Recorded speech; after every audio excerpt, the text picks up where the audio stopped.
Hey, it's Lori Richardson. Welcome. I realized recently that through some of my coaching programs, like Master's Coach, I have had access over the years to some really amazing resources.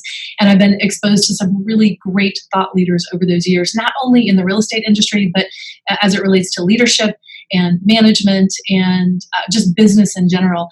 And all of those people over the years have raised my game. This exposure has really allowed me to swipe and adapt best practices that are really easy to implement by watching people who maybe were helping 100 families a year when I was helping 50. And this has been a huge part of the reason that we are able to help 200 families today, because we were able to look at some of the best practices from people across the country and really be able to take those practices and help our clients. So I'm super excited to introduce you and begin this series of interviews with the masters, with people who are thought leaders and innovators and strategists in our business that are literally changing the way they do business just by the way they think. So we are bringing some of the best minds in real estate to Denver via video. And these interviews, my hope is that they will cause you to think bigger, create new efficiencies in your business, and just be better overall. Tom Ferry asked this morning, as a matter of fact, who shines a light on your business? And it really, I'll tell you that Steve Harney, who's with us today, has shined a light on my path and my business for many years. And so we thought it totally appropriate to start this series with an interview with the master, also known as the Oracle of Real Estate, Steve Harney. We are so excited to have you here. Lori, it's an honor for me to be here. It was funny because, I get tons and tons, dozens, if not hundreds of requests every year from different loan officers and agents about maybe doing something like this. And of course, I don't have the time to do that many. But when my office called and said it was you asking, I said, I'm definitely doing that one. Lori, you're the ultimate professional. You care about your people. Even in your introduction, we were talking about how many families you help.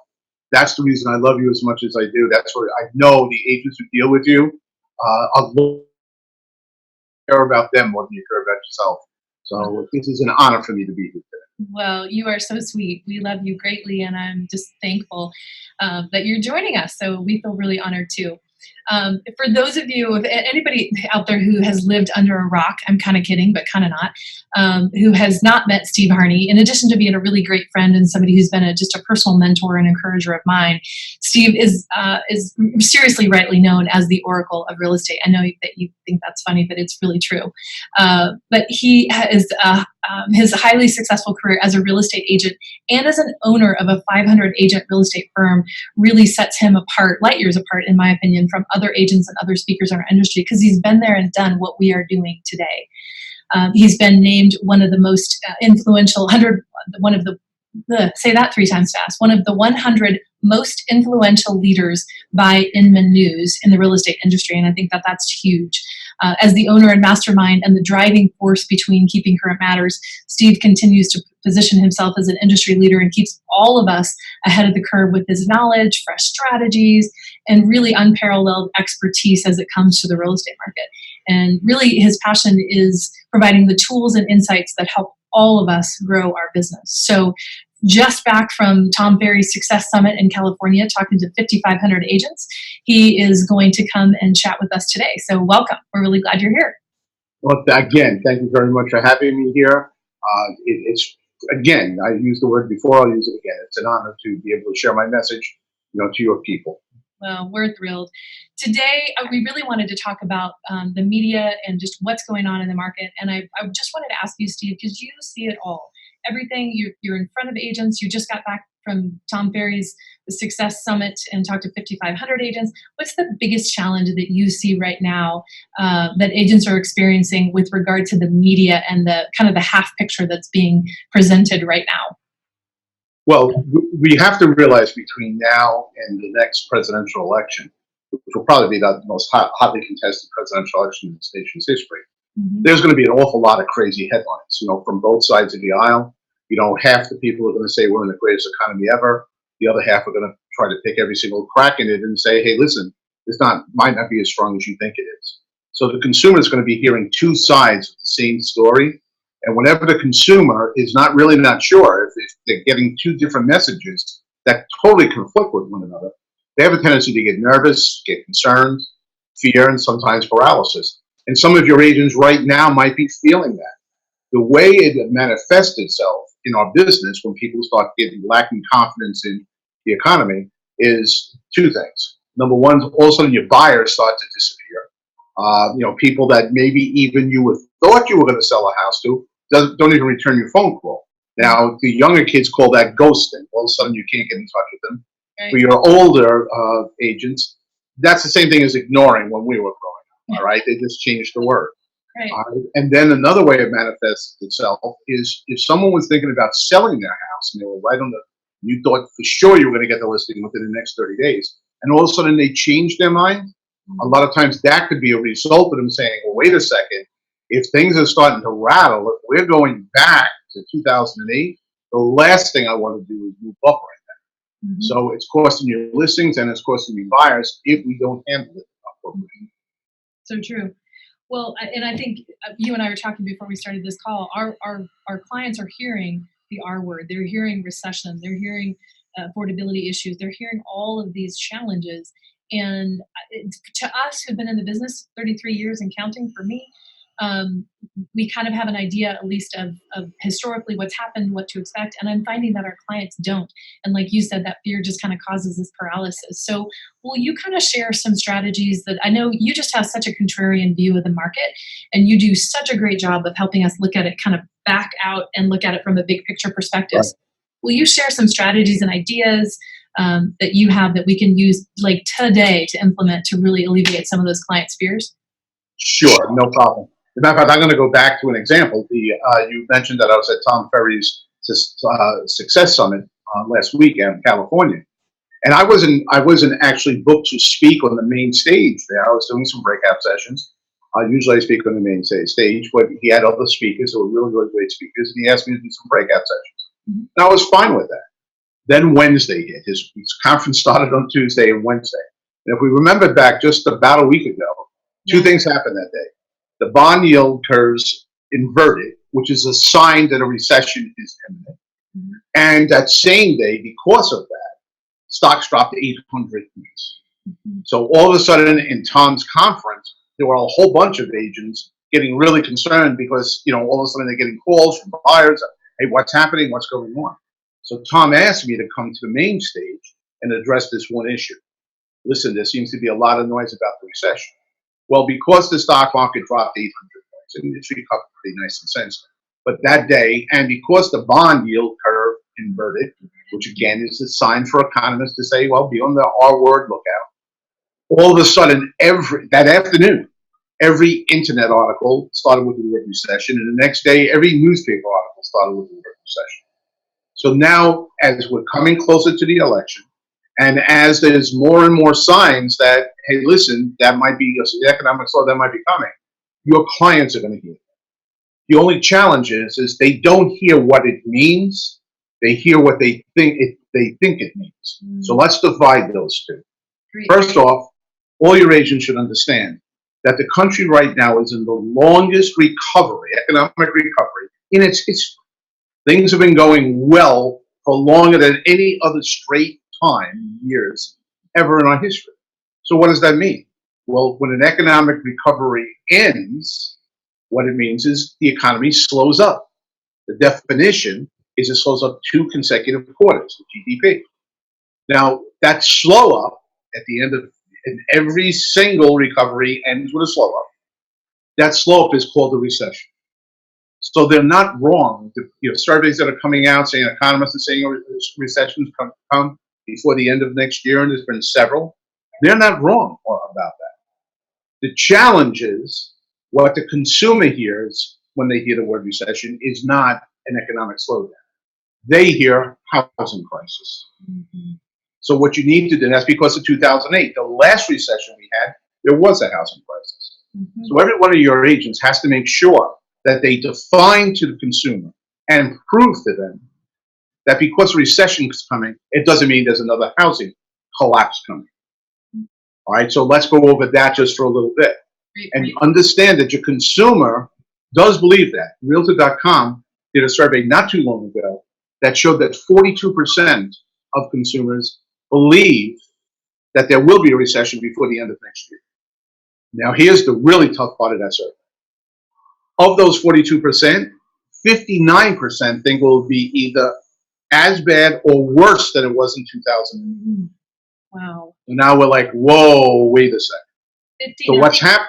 Go ahead. I'm sorry, Lloyd. You said 59% of the 59% think it'll be as bad or worse. And by the way, ladies and gentlemen, I just gave Lori a bunch of slides that show all of these things. So when you get involved with it, she'll make sure you get all those slides showing the 59% and the 42%. What I want you to hear right now in these 2 minutes we have together is that the consumer is nervous about what will happen to housing in the next recession. And it's I won't even say it's your job or your responsibility. I think it's your moral obligation to make sure they understand that a housing crisis is not going to accompany this recession. Now, probably the easiest way for me to prove that to you, and then we'll go through some other things, is to show you one of the slides I sent to Laura. Laura, if you could pull that one slide up showing the last 5 recessions. You bet. Now, ladies and gentlemen, these are the last 5 recessions. I didn't leave any out. We know that in 2008, prices dropped 19.7%. Why? Because that recession was caused by 2 things. A mortgage market meltdown that led to a housing crisis. So the 2 things in the housing industry, pricing and mortgaging, both led to that recession. And that's why prices dropped so dramatically. But if we look at the 4 previous recessions, only one other time did prices depreciate, and that was in 1991, by less than 2%. The other 3 recessions of the last 5, prices actually went up. And in 2 of those 3 recessions, they went up over 6%. The norm, the historical norm for annual appreciation is about 3.5% to 3.6%. So in reality, there's a greater chance during a recession that prices go up, not that prices go down. Now, what people remember is the last one. So it's crucially important, and Lori will train you how to do this, to have this slide on all your mailing pieces, to have it on all your social media, to have it on your phone, because as you're having conversations at your daughter's basketball game or at the ballet, you'll be able to pull out your phone and say, well, listen, I know you're hearing about recession, and you're worried it's going to affect your value of your home, but let's take a look at what really happens. Mm-hmm. So this is a crucially important slide that agents should be pushing out there to alleviate the fear that the headlines are now, causing, the alarmism that media is causing on the word recession. Huge. Now, a couple of other things I just want to let you know. There was a survey by Pulsomics, came out not too long ago, 96 economists and market analysts, and they said yes, in all probability, before the end of next year, that we will see an economic slowdown or a recession, same thing. Now, here's the interesting thing the news didn't report on, Lauren. It's really interesting. They reported on the fact that they said a recession, but on the same day, those same experts in the same survey were asked 2 other questions. One was, what's going to cause it? And remember, in 2008, what caused it? We had the situation where housing and mortgaging is the primary triggers of it. Right. This time, they said, well, trade wars, by the way, we hear anything about trade wars, is the number 1 trigger. Mm-hmm. Stock market correction, we hear anything about that? Number 2 trigger. Mm-hmm. And a geopolitical event, number 3 trigger. If you want to get to where they thought housing might play on this, again, it was number 1 the last time. Mm-hmm. It wasn't 1, 2, or 3, as I just explained. It wasn't 4, wasn't 5, wasn't 6, wasn't 7, wasn't 8. It was all the way down to a 9 that a few of the economists and analysts thought that a housing slowdown might have something to do with it. Oh. So now what we're seeing is it's not the same as 2008. It might be very similar to 2001, where stock prices dropped almost 25%, mm-hmm. but real estate prices went up 6.6%. So that's the first thing. They're not saying housing is going to be the trigger. And here's probably the more important thing, and wait, Lori has a slide on this that she can share with you. Just let her know, give her your information, because she's very, very good at sharing and teaching you how to use this information to help your consumer make an informed decision. And if they're going to make an informed decision in today's market, they're not going to jump back on the fence. They're going to go out and buy. Mm-hmm. Because the other thing that they explained, they asked the same experts on the same day in the same survey, where do you think prices are going to go? and they looked at the next 5 years. And the amazing thing, there's not 1 year, and then 5 years after when they said a recession was going to happen, that they projected any depreciation whatsoever. Mm. Every single year, we're going to continue, house prices are going to continue to appreciate. For 2 years, it might slow up a little bit from some crazy numbers we've seen. Then it's going to go back to more normal appreciation. But again, what I always look at, here, where we're dealing with to get the information, we have a former executive, one of the chief executives of one of the four major banks that runs our research team. We have 4 MBAs on the research team. What they always look for are red bars, some negative news, depreciation. Mm-hmm. On that graph, again, same expert, same day, same survey. There's no red graphs. They still see appreciation continuing. Mm-hmm. So your buyer who is waiting for the prices to come crashing down, tumbling down before they go, they're waiting for something that's not going to happen. And they're losing an opportunity to buy a house with an interest rate at near all-time lows. Great. I've been sitting here taking notes as you're talking, even though we've talked about this like 12 times. I see something new every single time I hear you speak. So just kind of going back then, I'm thinking about that slide. Let me just share it here for one more quick minute. Tell me if you can see it. Is it up there? Mm-hmm. All right. Yes. So in the 2008 recession, so as we're dealing with millennials and people who have gone through this, well, first of all, let me back up. The big thing is what the consumer is hearing and them not really knowing what to do with it. So like you said, our moral obligation is to really help people kind of peek behind the curtain and say, okay, what is the R word? What does it really mean? And what is it going to do for home prices, interest rates, the whole 9 yards? What's going to cause the recession, in other words? But I'm sitting here thinking, doing the math of a lot of our clients who were born in the mid 90s, right? They weren't old enough in 2008 or 2001 to see what was happening with that. They were old enough in 2008 to understand it. So I think we also have another challenge with those younger folks that have just kind of only seen one recession. And so those of us who are north of 50, right, think had an interesting light on or perspective on that because they just don't see it. Well, with millennials, you have two challenges. Number one is when they hear recession, they've only experienced, as you just said, one, and it was devastating to a lot of their friends and family. So definitely, they're going to not know what recession really means. They only can remember their memory of the last recession. The second thing that sometimes you have a challenge for millennials, in their entire adulthood, they haven't seen an interest rate above 5%. When we know that interest rates, have gone as high as 18%, and the average over the last 30 years is over 8%. So, but they haven't seen that. So when you tell them, hey, interest rates, who knows where interest rates are going to wind up? They say, well, no, they're going to be about 3.5%, 4%, the way they've been for the last 10. Well, no, that's not always the way that's going to work. So you're right with the millennials. We have to make sure we educate them so that they understand that, well, this is what's happening now, but this is what could happen, going into the future. Right. So true. Well, if let's say that you're an agent right now and you are, it doesn't matter what metropolitan market you're in, right?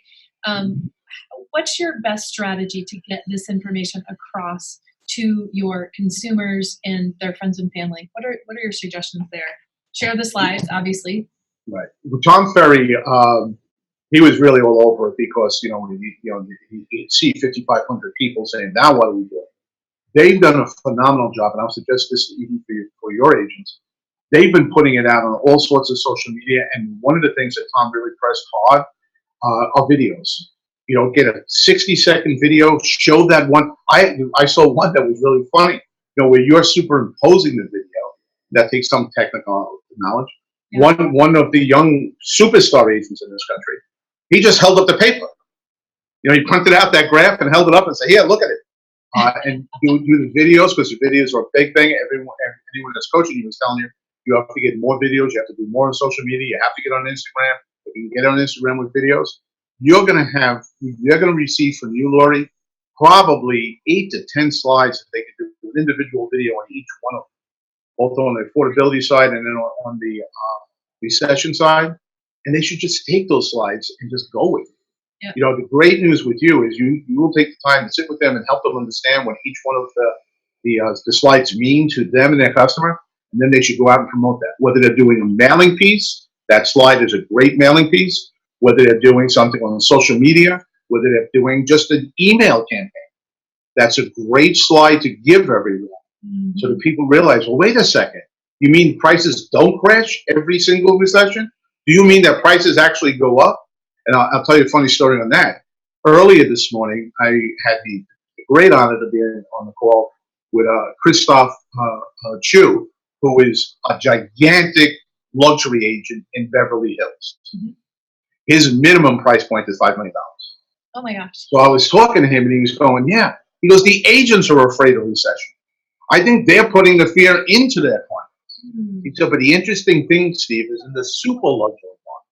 Now, for Beverly Hills, that's like $25–30 million and above.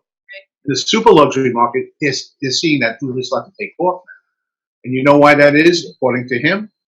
His billionaire clients who have the financial analysts, who have the people that really understand what's taking place in the market. Those people are realizing now's the time to buy, to take advantage of other people's fears. And what I'm suggesting, again, I use the word moral obligation, is your clients have that responsibility to their customers, that they don't make a mistake and let fear dictate how they're going to move forward, but let great information dictate how they're going to move forward. Yep. So good.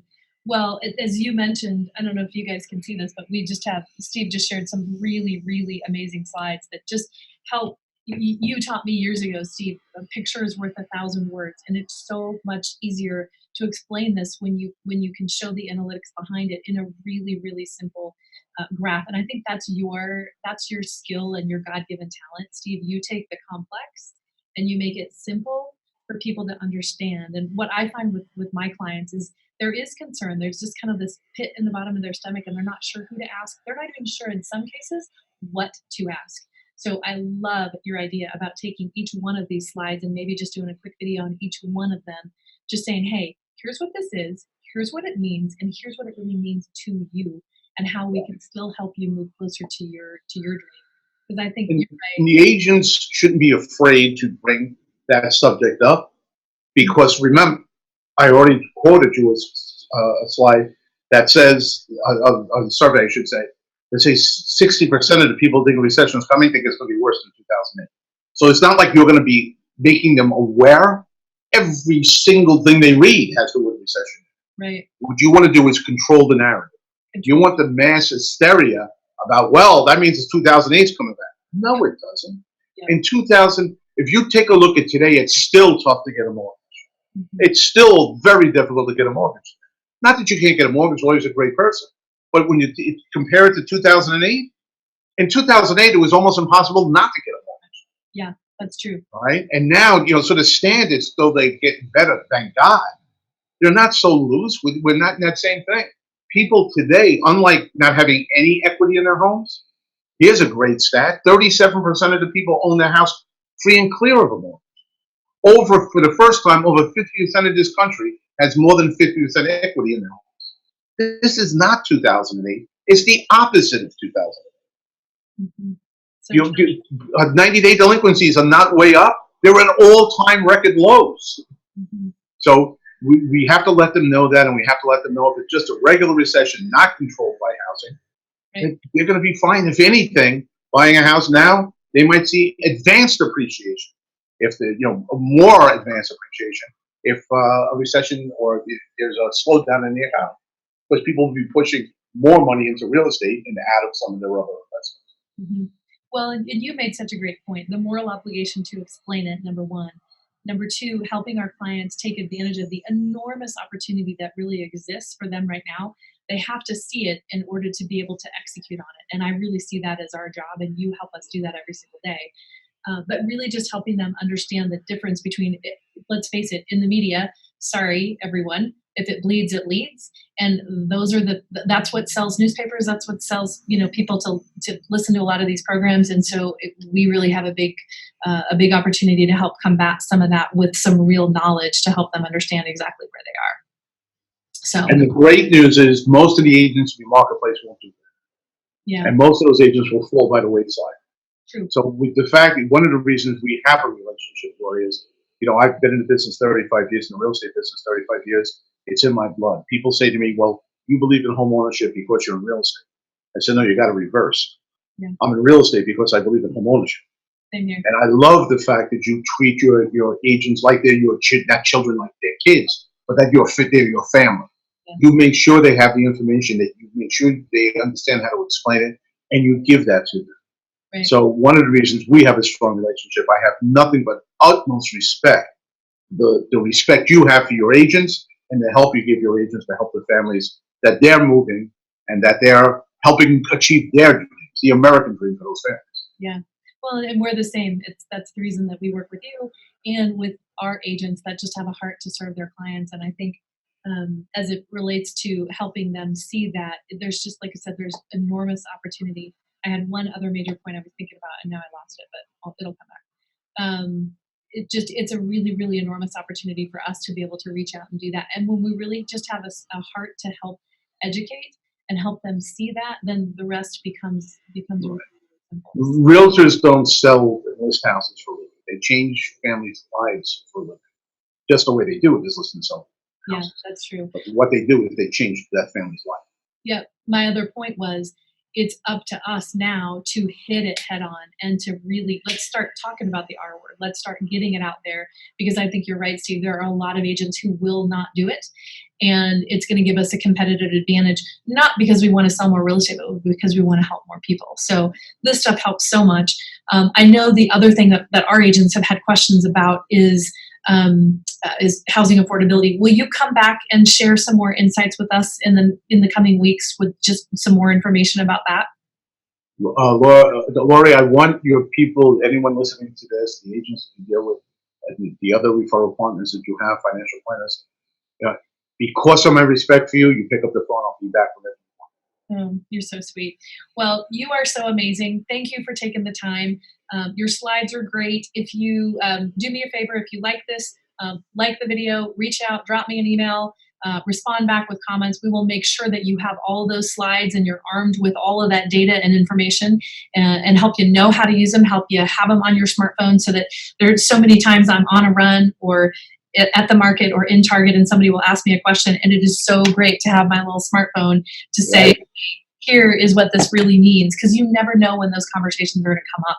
And thank you for arming us with the information. I just could not be more grateful, and I adore you. Thank you so much. Well, I adore you too. All right. Thanks, guys.